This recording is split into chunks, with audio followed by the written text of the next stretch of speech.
Yay Networks.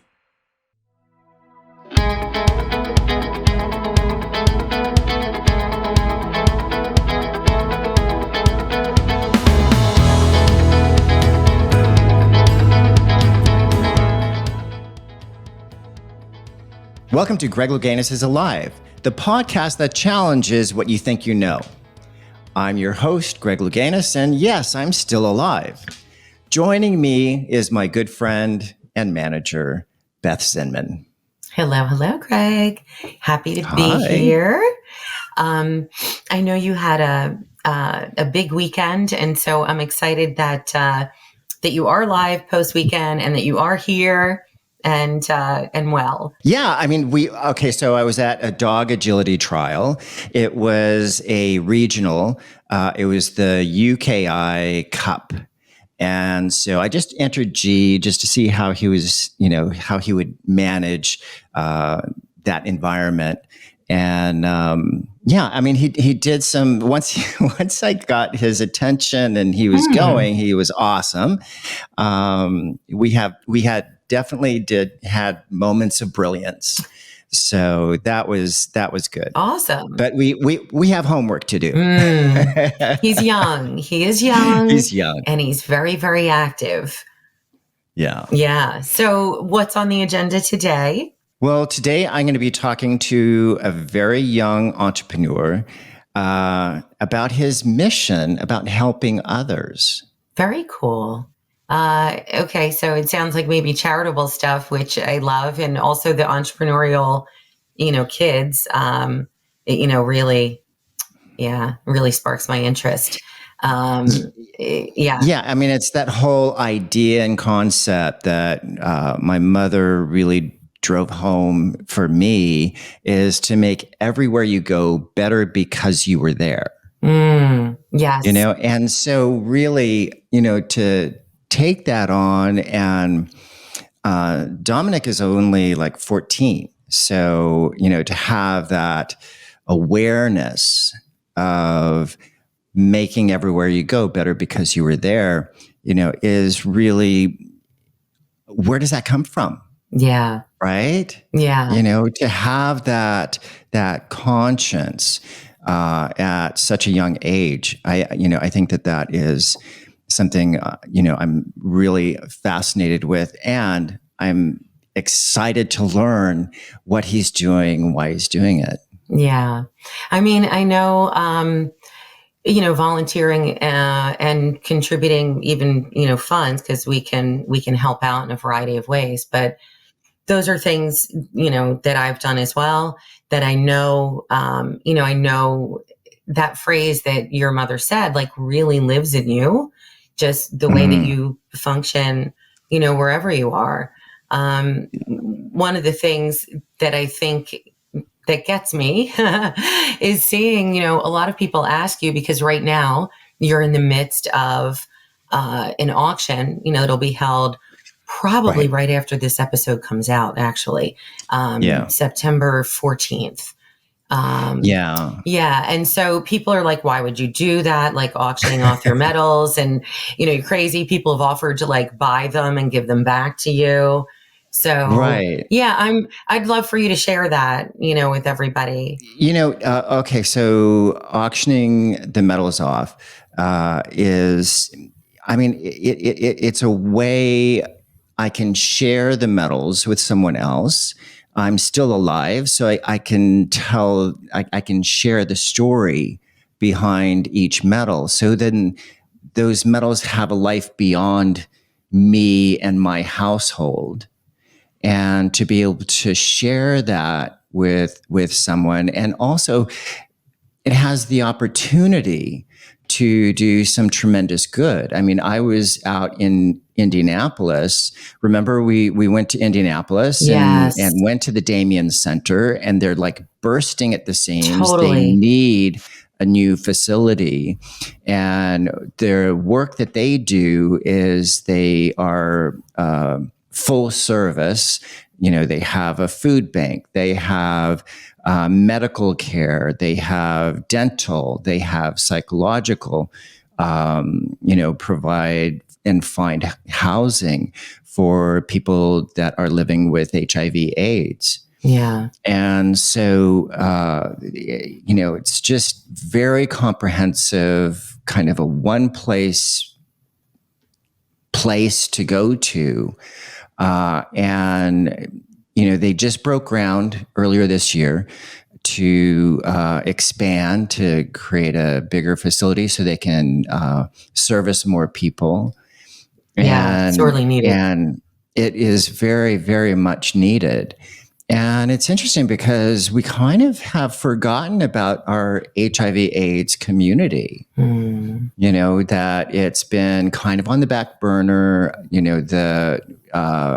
It seems to be manageable, but a lot of the medications are really expensive, and so to have access to that treatment, because not everybody can afford that. Yeah. And don't you think it's manageable because of organizations like the Damien Center helping people? Yeah, I mean, and not only that, but the psychological and social aspects of that support. Because some of these people don't have the support of their families. And so it is really imperative that they have that connection, that they have that the welcome center, that they have a lounge that they can go to and hang out and share ideas and thoughts. Yeah. And so to clarify for everybody listening, your vision is to name the Welcome Center for Ryan White. You actually were gifted a sculpture too, a beautiful sand relief sculpture that you're gifting to them that will be hanging, in the Welcome Center. And then the lounge for your mom. For my mom, right? Frances Luganis. Yeah, because it's just in honor of them. Because there's been so much time, there's the Ryan White Care Act, and people know the name, but they don't always connect the person to. And that person was real, had a sense of humor, loved to skateboard. He was just a real joy. And was a friend. Yeah, a friend of yours. And was a friend of mine. Yeah. So, yeah. So it's like the least you could do, it feels like, right? Yeah. Yeah. Yeah, because he did so much for, he fought the rights for kids in his position, living with HIV/AIDS, access to education. Yeah. And as a kid himself, So again, another amazing kid. Yeah. So I'm really looking forward to having a conversation with Dominic and finding out what he's doing, why he's doing it, and, really what drove him to have this conscience to help kids. His desire for a new bike in 2020 has since evolved into a business and charitable endeavor called Dom Fixes Bikes. In addition, he has also designed a new bike park for local township. We'll be right back with Dom after this break.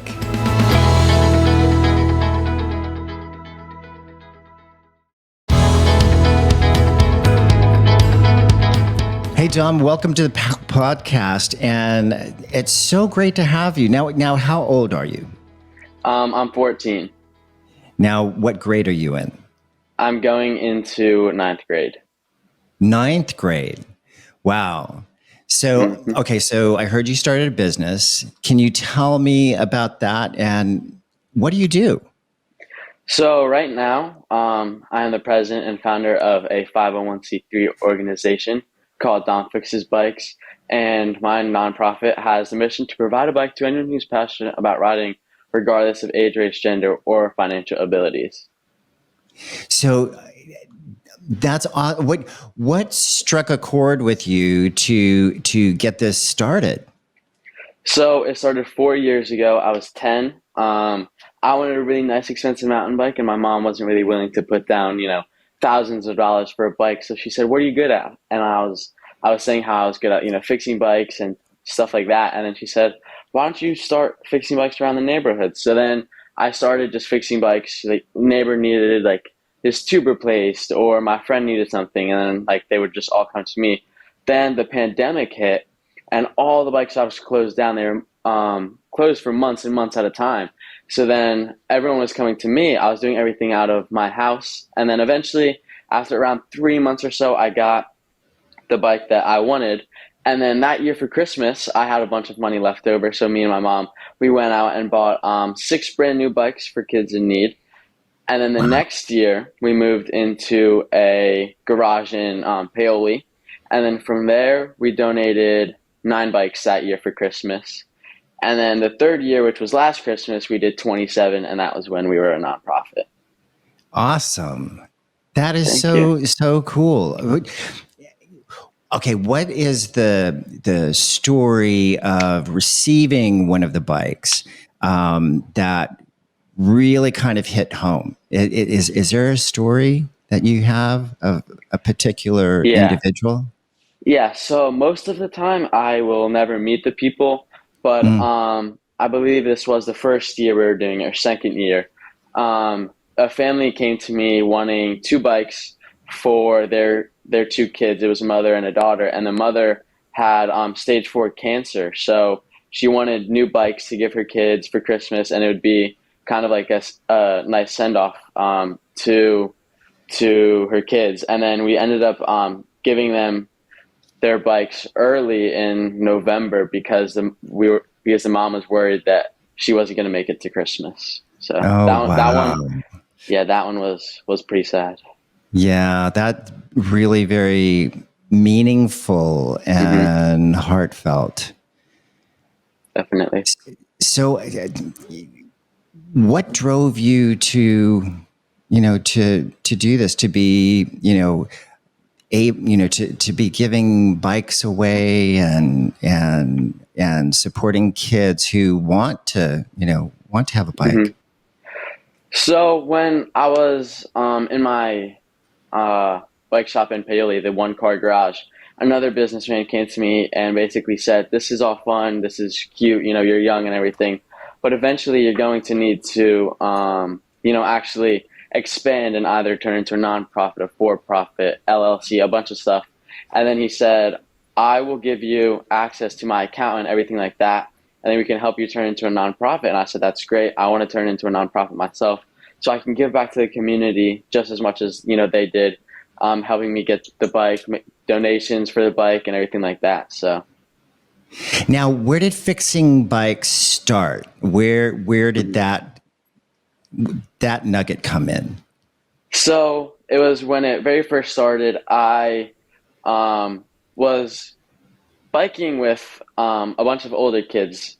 They were at the time they were like juniors and seniors in high school. So I was biking with them, and they've been biking for longer than I have. So then I was learning from them, and if my bike would break, I'd ask them to help me fix it and stuff like that. And then YouTube was a big part. If I couldn't figure something out, YouTube. And then a lot of it, I think, was just like logistics. Like once you learn how something works, it's easy to figure out what the problem is. So. Right. Yeah. I mean, and it's fun. It's a challenging goal. It's Hmm. like, okay, what's up with that? And then going through, the resources. Okay, this is happening, so it must be this. So it's great. It's a wonderful way to put your energy into something positive. Yeah, So, I agree. what do you have? Do you have goals and dreams for the future for this? Yeah, so I haven't planned, too far in advance, but over the course of high school, I want to expand into 3 different locations. So I have 3 by the end of high school. I do have 1 already, and then hopefully we get 2 more. I want to do so. There's my store, and then there's a store next to that I'd like to move into. that is bigger, and then it has an area that would be really good for seminars and stuff like that. So then I want to do seminars, webinars, bring kids in, teach them how to fix bikes, teach them about young entrepreneurship, everything like that, and then have two other stores for donations and basically how the bike shop is being run right now. That's awesome. To have that kind of, go forward, spread the word, and get more people involved and a healthy activity too. I love biking. Who doesn't? Yeah, it's a fun Right? sport. Yeah. Yeah. So, okay, I really enjoy getting the perspective of younger people. If you could change anything in the world, what would it be? That's a good question. I think I'd probably change like all the hate that goes on around here, and like in the city there's so much hate and so much like controversy on different topics. I think if there was a world where everyone kind of got together and like did their own thing and had fun with everyone and didn't kind of care as much, I think that would probably be one of the things I'd change. Yeah, I mean, it's interesting because I just made a post about this. My experience over the weekend. It's just like so often we run into unhappy people, Mm-hmm. and Yeah. that's where a lot of that comes from, right? That Yeah. hate and division and all that. They're just not happy people. Mm-hmm. Yeah. Kindness always wins. That's what my mom always says. Right. Yeah. I mean, that's one of my phrases as well, to be a kindness ninja. Mm-hmm. To be kind just because, it's Yeah. just a good thing. Cause that's the one thing that my mom always taught me, was to make everywhere I go better because I was there. I like that. And, Yeah. and you're making an incredible impact Thank you. in making a lot of these dreams happen. Because I remember when I got my first bike. Oh my God, that was like so exciting, right? Yeah. So it's so wonderful. So you petitioned a town for a bike park too, and then Yes. ended up designing it. Why Yes. did you do that, and what was that experience like?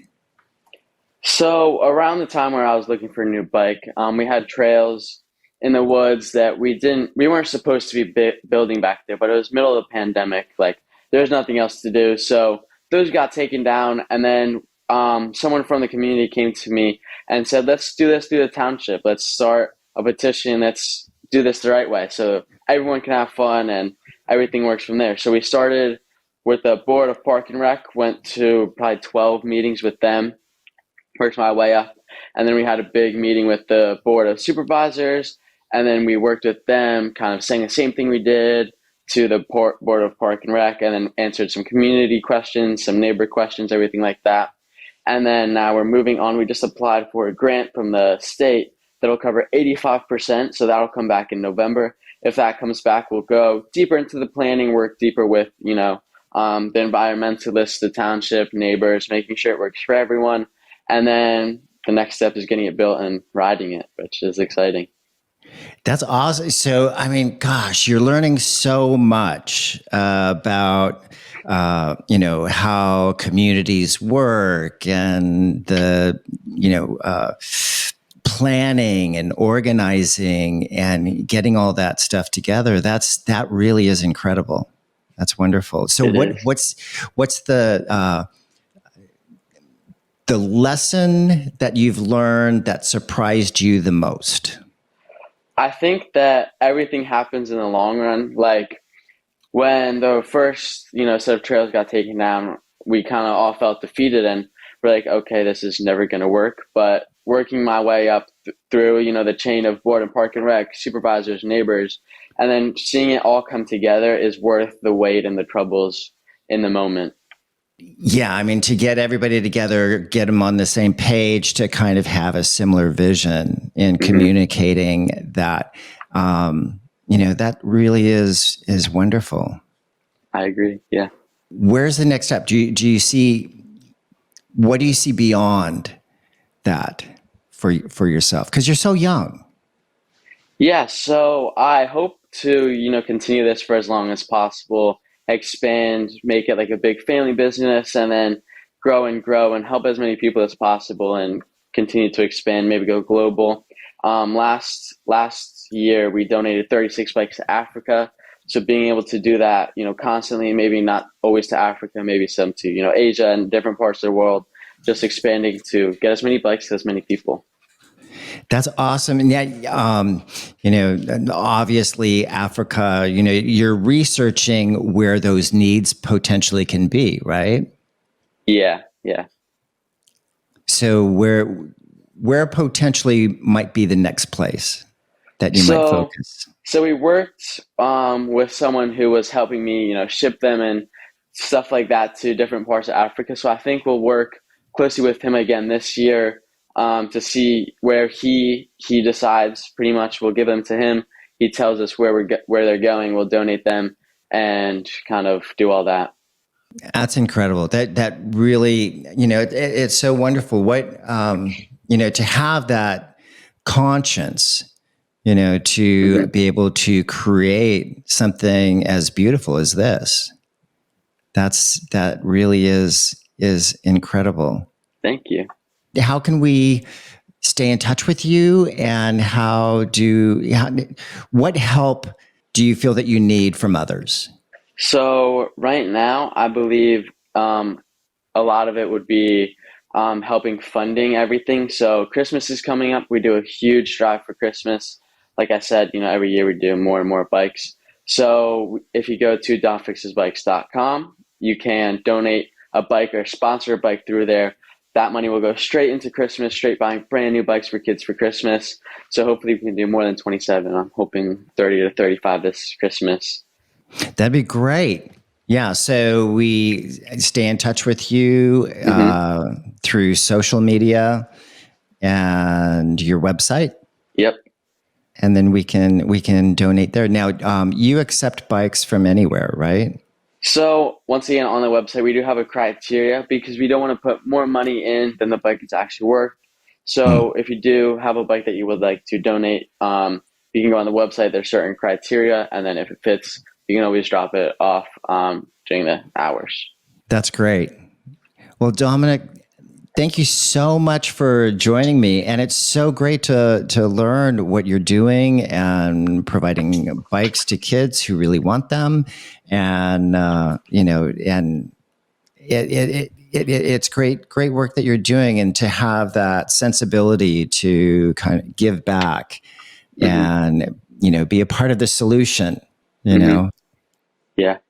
I think that's wonderful. So go to Dom Fixes Bikes and check it out. And if you can make it, show up and be a part of the solution. Be a part of this. This is great. Thank you.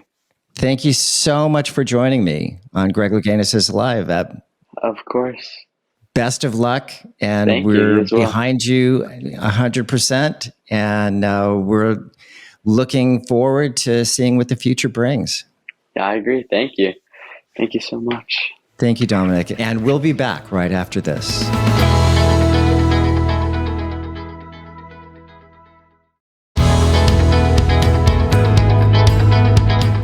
Well, welcome back to Greg Louganis is Alive. And that was so wonderful to have a young 14-year-old who is fixing bikes and providing bikes to kids who really want bikes. It's really sweet to have a young person thinking beyond themselves. Greg, and I thought that was great. It was amazing to listen to. Very heartwarming, and really, one of those things that like restores my faith in, humanity. I have to say, I have a lot of faith in the younger generation, versus us older folks. In some ways, yeah, for sure. Yeah, just, So the way he sees things. It was just, yeah, it's beautiful. yeah, it was great. So yeah, hopefully you can get out there and see his shop. Yeah. He's opened a business. He's fixing bikes, right? Right. Making a little profit for himself, I gather, because he opened an actual shop and he wants to expand. Yeah. And then he's helping kids, giving these bikes away. And I was kind of blown away that he mentioned giving bikes to kids in Africa as something that they just did and that they want to expand, to other countries, recognizing that beyond just his own community at 14 years old is like really quite incredible, that there's a world. It is that that he has the awareness and can, dig into, those needs and to be able to do something really, really good for the world. Yeah. Yeah. It's I love that. bringing me back to something you and I've talked about recently where, your focus kind of on being a good global citizen, and what that might mean. And he's really doing that. It's really beautiful. Yeah. Yeah, to go beyond just his neighborhood, but to go, to not have any boundaries. Charity is global. Right.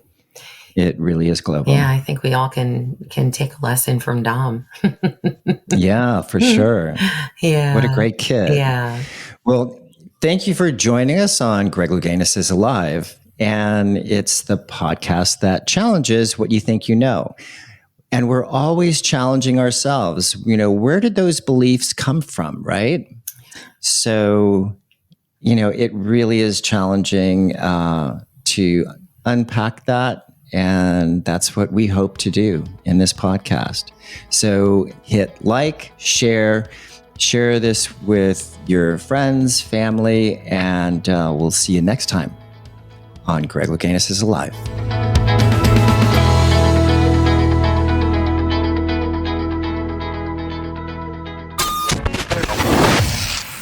Yay Networks.